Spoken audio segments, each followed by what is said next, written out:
Bismillahirrahmanirrahim. Assalamualaikum warahmatullahi wabarakatuh. Waalaikumsalam warahmatullahi wabarakatuh. Sahabat Hamdalah TV yang dirahmati oleh Allah Subhanahu wa taala, berjumpa lagi dengan saya Ajis Dado dalam acara Bilik Ramadan Anda Bertanya, Ustadz Menjawab. Pada kesempatan kali ini, insya Allah kita akan berbincang-bincang seputar tentang hal-hal yang membatalkan ibadah puasa di bulan Ramadan. Dan Alhamdulillah pada kesempatan kali ini telah hadir di tengah-tengah kita guru kita Al-Mukarram Ustadz Burhan Ubaidillah STHI. Assalamualaikum Ustadz. Waalaikumsalam warahmatullahi Apa kabar wabarakatuh. Ustadz? Alhamdulillah. Sehat ya Ustadz ya? Alhamdulillah. Gimana puasa ini setelah beberapa hari puasa Ustadz? Alhamdulillah dimaksimalkan, jangan sampai bocor. Alhamdulillah. Intinya belum sampai batal ya Ustadz ya? Jangan sampai batal. Kita pertahankan, mudah-mudahan menjaga kualitas dan kuantitas puasa kita. Alhamdulillah. Nah, berkaitan dengan ibadah puasa Ustadz, hal-hal yang membatalkan ibadah puasa itu kan ada seseorang yang bekerja yang mengharuskan mereka untuk mencicipi makanan Ustadz. Iya. Ya, misalkan seperti juru masak, koki, ibu rumah tangga, pembantu, atau siapapun yang diharuskan mereka mencicipi makanan ketika dia dalam keadaan berpuasa. Nah, hukum di dalam agama Islam itu seperti apa Ustaz?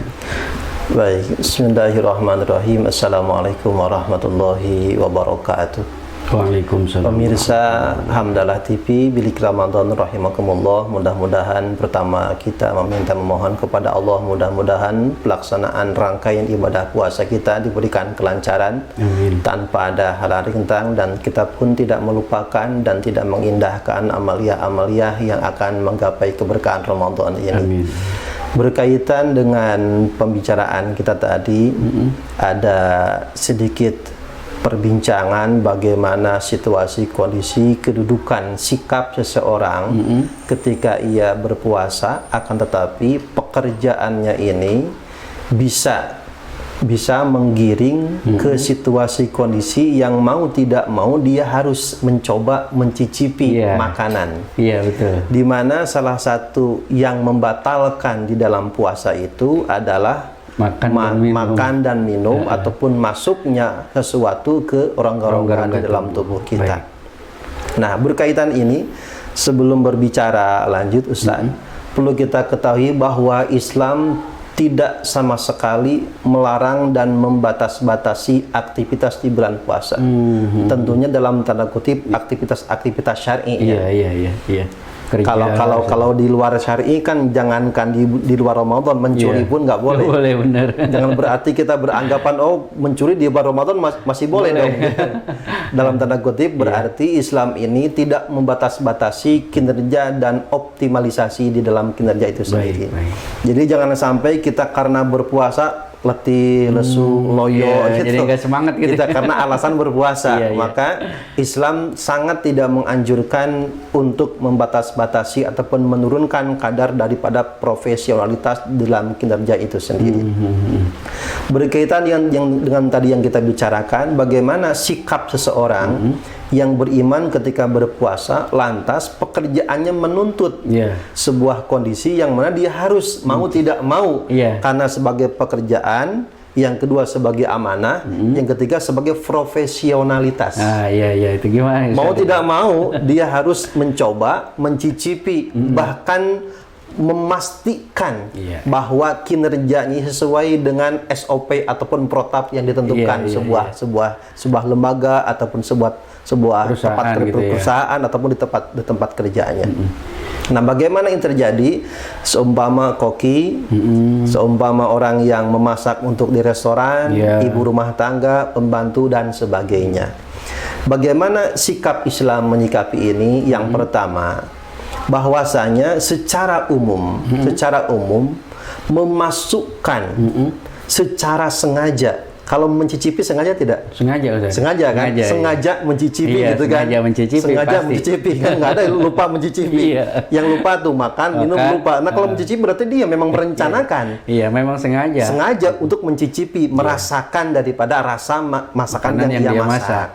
Nah, terlepas daripada itu, sengaja untuk makan dan minum secara umum adalah batal. Batal, baik. Secara umum. Iya, secara umum. Tapi dipotong sampai sini. Oh, berarti batal dong kalau begitu mencicipi. Nah, bagaimana kalau mencicipi, merasakan sedikit daripada masakan yang dimasak oleh seseorang, baik itu rumah tangga, pembantu, koki, orang yang masak di tempat kerjanya, maka ada dua pendapat di sini. Oh, dua pendapat. Satu, dan kedua pendapat ini pun memiliki konsekuensi yang berbeda. Satu, mencicipi makan, mengunyah makan. Mengunyah juga, betul. Dalam konteks ini, seorang ibu punya anak. Iya. Perlu dikunyah kan? Makanan. Dikunyah dulu supaya lembut, supaya anak ini bisa memakan dengan mudah. Gitu kan? Dikunyah, dicicipi. Maka ada dua pendapatnya. Satu, bisa berhukum makruh. Bisa berhukum mubah. Oh, boleh. Bisa hukumnya mubah, bisa hukumnya makruh. Dua jadinya ini. Dua hukumnya. Dalam konteks yang bagaimana? Mencicipi makanan, mengunyah makanan, menghirup daripada aroma makanan, ini sudah, kalau goreng-goreng kan oseng-oseng, pasti itu ini sudah agak matang belum? Maka dicicipi itu pun sama. Menghirup aroma, mengunyah makanan, mencicipi makanan, hukumnya bisa mubah, bisa makruh. Mubah dalam konteks adalah dia betul-betul dalam keadaan butuh, adanya hajat keperluan. Memang dia mau tidak mau harus demikian. Harus mencicipi. Tuntutannya gitu. harus mencicipi. Satu, karena ada amanah. Yang kedua, karena memang dia bekerja untuk sebuah institusi tempat kerjanya yang mana menuntut profesionalitas. Bukan berarti menghalalkan cara untuk makan mencicipi karena kita dalam keadaan berpuasa. Ini masalah amanah. Maka mau tidak mau antara syariat, antara hablum minallah, hablum minanas perlu diseimbangkan. Tetapi tidak boleh berlebih-lebihan. Jangan sepiring gitu. Jangan kan mencicipi, makan minum pun nggak boleh berlebih-lebihan. Kulu washrabu wala tusrifu, makan minum tapi jangan berlebih-lebihan. Ini pun sama, mencicipi jangan boleh berlebihan. Sekedarnya saja berarti.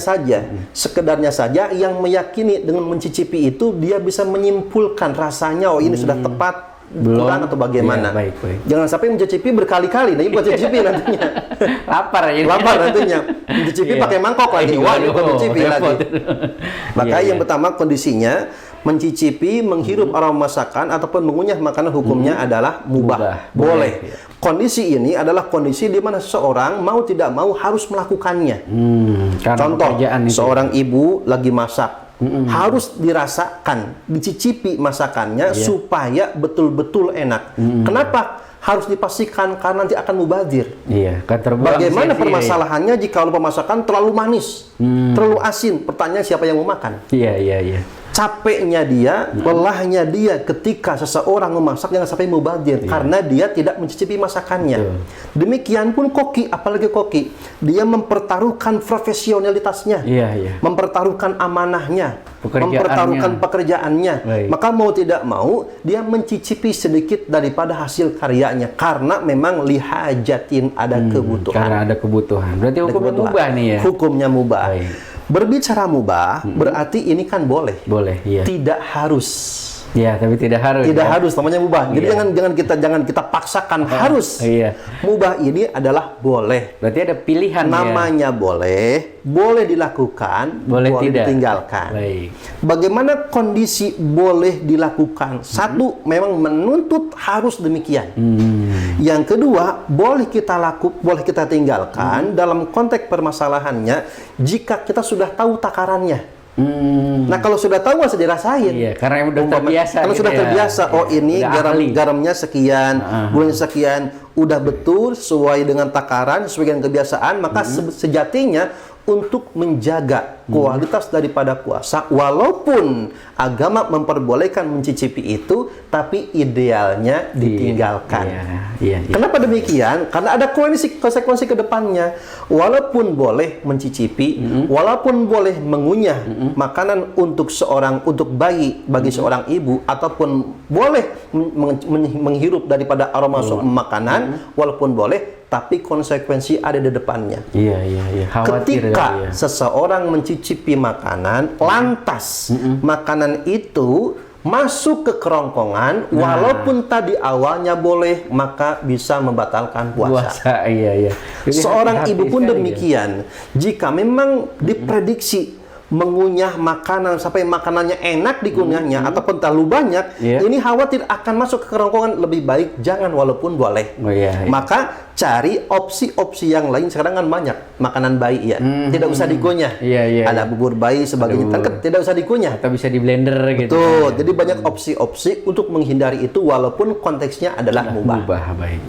Ini yang pertama. Jadi konteksnya itu mencicipi, mengunyah makanan, menghirup aroma itu mubah. Dalam konteks harus ada uzur, hajat yang mendorong dia mau tidak mau harus melakukan dan bersikap demikian. Tapi konsekuensinya pun ada. Mubah itu dalam takaran boleh dipilih, boleh diambil, boleh ditinggalkan. Tetapi wa antasumu khairul lakum, lebih baik kita menjaga kualitas ibadah kita dengan meninggalkan hal-hal walaupun itu adalah mubah, karena yang mubah pun ternyata konsekuensi bisa membatalkan puasa. Ini yang pertama. Kita lanjutkan ya. Lanjut. Baik. Yang kedua, makruh nih ya. Yang kedua nih makruh. Makruh gimana makruh Bro? Yang namanya makruh dari penamaannya saja udah gak enak. Makruh soalnya. Makruh. Makruh itu sesuatu yang tidak dianjurkan sebenarnya oleh agama. Sebetulnya makruh itu dibenci atau tidak gitu Bro? Karena kan ada yang mengatakan jangan berbuat sesuatu yang makruh karena itu dibenci sama Allah. Betul itu. Hakikatnya bila mana ada objek yang ditempel oleh sifat makruh, ini ada akibat buruk bila mana dilanggar. Ada efek negatifnya. Iya, bila mana satu hal atau objek makruh hukumnya, tidak semata-mata ulama menekankan, menempelkan titel kemakruhan pada sebuah objek, di belakangnya itu pasti ada efek negatif bila mana dilanggarnya. Demikian pula mencicipi makanan, menghirup aroma, mengunyah makanan untuk bayi, bagi seorang ibu yang punya bayi, itu pun bisa makruh dalam konteks tidak ada hajat. Tidak ada hajat sama tidak sekali. ada keperluan. Dia bukan koki, dia bukan pembantu, dia bukan ibu rumah tangga mencicipi. Contoh, istri kita beli ke restoran. Dicicipin dulu kan. Ini enak nggak? Enak nggak? Itu tidak ada kebutuhan. Nah, kalau seseorang kita membeli makanan, dicicipi dulu atu-atu, dicicipi ini gorengan, cicipi kolak, cicipi ini cicipi, enak nggak? Memastikan tujuannya, tetapi itu tidak ada hajat. Kenapa? Sudah ada disajikan. Karena kita kalau beli, kok disajikan berarti ini sudah dipastikan enak tidaknya. Kok mau dijual kan? Di mana dijual berarti si penjual sudah bisa menjamin rasanya enak di lidah kita. Nah, tidak perlu kita mencicipinya. Nah, bayangkan kalau kita mencicipi 10 makanan. Kenyang ya. Itu maksudnya begitu. Maka ini bisa merusak daripada kualitas puasa kita. Kenapa? Karena kita mempermainkan daripada syariat ini. Konteksnya mubah bila mana ada hajat untuk orang-orang tertentu. Nah, kita tidak termasuk pihak-pihak yang diperbolehkan untuk hal-hal demikian. Makruh jadinya. Maka bila mana tidak ada hajat, tidak ada keperluan, ibu-ibu ke pasar, ke warung, nyari-nyari untuk iftar, buka-buka, nyipi atau nyicipin, laisa bihajatin, tidak terkategorikan hajat. Maka jika mencicipi, apalagi mengunyah, maka satu, makruh hukumnya, dan yang kedua bisa membatalkan puasa. Meskipun pada dasarnya boleh untuk melakukan hal itu, tapi tetap hal itu bisa mengakibatkan seseorang batal puasa. Maka lebih baik kita menghindari daripada kita mencoba. Takutnya kita mencoba-coba terlena dan kita terjerumus dalam sebuah kesalahan. Nah, untuk aroma masakan itu saja. Aroma masakan itu kan kadang terlalu menyengat gitu kalau masak itu. Itu bisa membatalkan atau tidak itu? Sama dengan seperti hanya kita pembicaraan awal, jika yang kasat mata terlihat seperti masakan, itu kan kelihatan airnya, kelihatan airnya. Kita mencicipi, pastikan ada yang cicipinya.